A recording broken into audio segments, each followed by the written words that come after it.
ప్రధాన ఉద్దేశం నేను మొదటి నుంచి చెప్తున్నాను. నా ప్రధాన ఉద్దేశం, ప్రధాన లక్ష్యము, నేను ఈ 33వ వార్డులో పోటీ చేసాం కన్నా ముందే ఇక్కడ సీసీ కెమెరాలు ఏర్పడిద్దామని ఆలోచన వచ్చింది.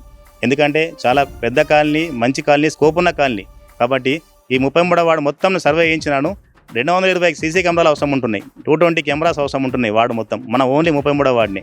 ఆ కెమెరాస్తో నేను ఖచ్చితంగా మన టోటల్ పిడి చేయించి దాని మానిటరింగ్ అనేది కూడా ఇక్కడ రోటరీ ఆడిటోరియం మనకు మంచి ప్లేస్ ఉంది ఈ కాలనీలో, అక్కడ మానిటరింగ్ పెట్టి ఈ టోటల్ ఒక మనిషి ఎట్లా వస్తాడో వార్డులకు ఎట్లా వెళ్తాడు, ఒక బైక్ వస్తే కూడా టోటల్ ఎట్లా వస్తుంది ఎట్లా వీళ్ళ విధంగా టోటల్ నేను ఎస్టిమేషన్ వేయించినాను. ఆ 220 కెమెరాస్ ఖచ్చితంగా నేను గెలిచిన 3 నెలల్లో పిడి చేయిస్తాను, మాటిస్తున్నాను. తప్పకుండా పిడి చేయిస్తాను, సురక్షిత ప్రాంతంగా చేస్తాను. ముఖ్యంగా ఇంకోటి పచ్చదనం విధంగా కూడా ఈ వాడ ఒక బాక్స్ లాగా ఉంది, మీరు కూడా పరిశీలించవచ్చు. ఇక ఏదో ఇలా తలాతోక లేకుండా ఎటో లేదు వాడు, అంటే దీని స్వరూపం కూడా చాలా బాగుంది. 4 రోడ్స్ ఒక బాక్స్ లాగా ఉంది ఈ వాడు. కాబట్టి ఇక స్కోప్ ఉన్నవాడు, లోపల మంచి రోటరీ పార్క్ ఉంది, మంచి కాలనీస్ ఉన్నాయి. ఇందులో తప్పకుండా గ్రీనరీ విషయంలో ప్రతి ఇంటికి ఒక చెట్టు పెట్టిస్తాను.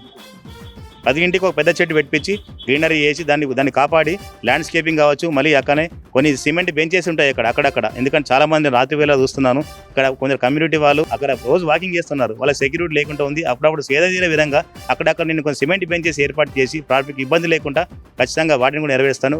సీసీ కెమెరాలు, గ్రీనరీ. ఆ తర్వాత ముఖ్యంగా నీళ్ళ సమస్య ఉంది, డ్రైనేజ్ సమస్య చాలా ఉంది. భైరవ అపార్ట్మెంట్ ఆ ఏరియా ప్రాంతంలో నీళ్లు వస్తే మొత్తం అపార్ట్మెంట్లోకి కార్లు కూడా మునిగిపోతున్నాయి, అంత దారుణంగా ఉంది. ఆ డ్రైనేజ్ సమస్య ఖచ్చితంగా తీర్చుతాను మాటిచ్చినాను. పెద్ద ఎత్తున డ్రైనేజ్ వ్యవస్థను సెట్ చేసి లెఫ్ట్ టు రైట్ కట్టించి వాటిని ఎలా వెళ్తాయో డ్రైనింగ్ వాటర్ వెళ్ళే విధంగా దాన్ని కృషి చేస్తాను. తప్పకుండా నేను దాని ప్లానింగ్ ఉంది.